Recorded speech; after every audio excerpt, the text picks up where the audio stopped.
Hello, this is Robert Hoffman with ITI, and we're talking innovation with Senator Jerry Moran of Kansas. Senator, thanks for joining us. My pleasure. I want to talk a little bit about broadband. There's an enormous amount of innovation and rejuvenation of broadband, particularly in your home state of Kansas. One of our member companies, Google, is building an advanced broadband capability in Kansas City.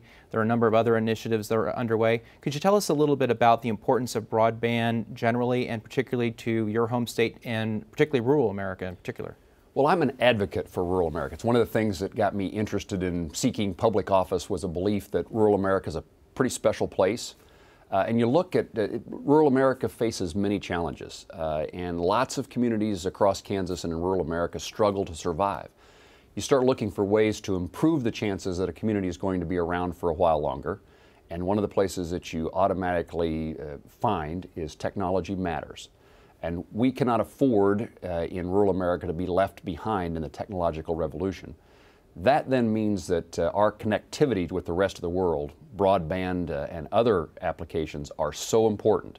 And the reality is that many things that used to have to be done in a city, that our kids would graduate from high school, go to college, perhaps in Kansas, but then would find employment elsewhere outside of our state, those jobs can now be performed in Kansas as a result of the access to the rest of the world, the global economy, because you can set at a keyboard or have a mouse and you can accomplish those things from your hometown in rural America. So broadband access to technology is one of those things that is on my list of important aspects of trying to keep rural America alive. And in my view, we have a quality of life that's very valued, but you need to have the ability to earn a living in that environment, and technology will allow that to happen. We're excited about, you mentioned Google, their gigabit challenge arrival in Kansas City. I've made visits to Palo Alto, Silicon Valley, been to Austin, been to New York to talk to entrepreneurs and high-tech industry. We very much believe that Google and the competition that comes from Google's arrival creates that kind of environment in Kansas City and the Kansas City area to allow for the latest applications of technology to drive innovation in that part of Kansas and create a whole new kind of environment. We've had a couple of things in addition to, for example, Google's arrival, but just within the last few weeks, the National Cancer Institute, part of the effort to change our state, the University of Kansas Cancer Center has been designated by NCI, the National Cancer Institute, as one of the best top research facilities in the country, bringing in more dollars, technology, researchers. And what the point here is that those kind of things, when you have technology and you have the science, the research, the engineers all in one location, growing economies occur. And it changes the nature of, again, I would guess our listeners have a certain stereotype of what Kansas is like. What I'm telling them is that we very much have the opportunity to replicate what's happened in Austin or Boston because of the applications of technology and the speed of the internet as a result of Google's arrival. But we also care about it in the smallest of our communities because it means that healthcare can be delivered, libraries have the access to the latest and broadest information around the globe. Our schools can teach foreign languages. When you have a school system that has 100 students, the ability to teach Mandarin Chinese becomes much more difficult, but not if you have access to these technologies. So from the smallest of our communities in Kansas to the largest, we have a great opportunity to benefit by the presence of broadband and high-speed internet. Well, we're already seeing some of those benefits in terms of trying to facilitate startup businesses. In fact, there's a group of them that are now calling themselves the Silicon Prairie.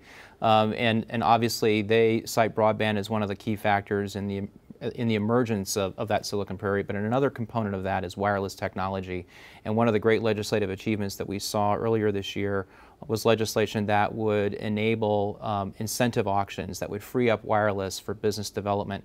Is that something that you foresee having benefit in your home state and in rural America? Absolutely, and was involved in the effort here in Congress to make certain that we reserved wireless broadband opportunities, unlicensed spectrum for the innovator, for innovation. and that we left some flexibility with the FCC to make some decisions about how to do that.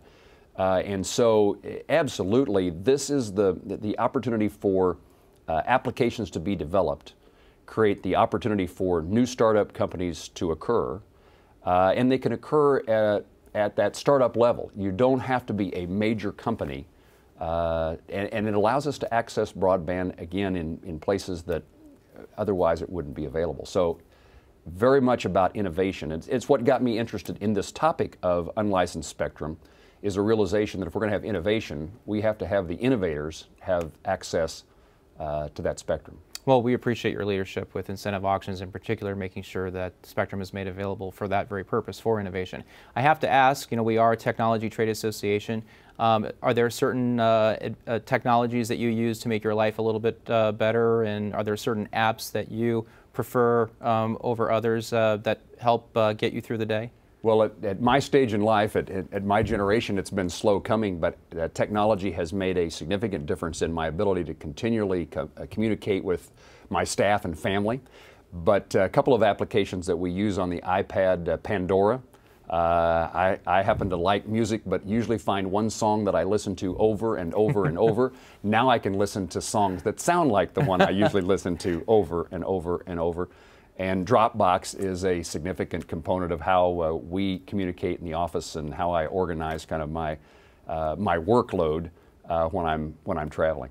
Well, that's terrific. And I happen to notice that your alma mater has an app that allows you to access you know, sports scores or whatever, and then I understand you can also play Rock Chalk Jayhawk through the app. So that's a great development for Robert, the University of we're Kansas. working with the University of Kansas to pursue innovation ideas, including this idea that of spectrum and of attracting the best talent to our part of the country to pursue the ideas that ITI and its members are so interested in. Well, that's music to our ears, to borrow from the Pandora app. You're good. But once again, we've been talking innovation with Senator Jerry Moran. This is Robert Hoffman with ITI. And again, Senator, thanks for joining us. You're very welcome.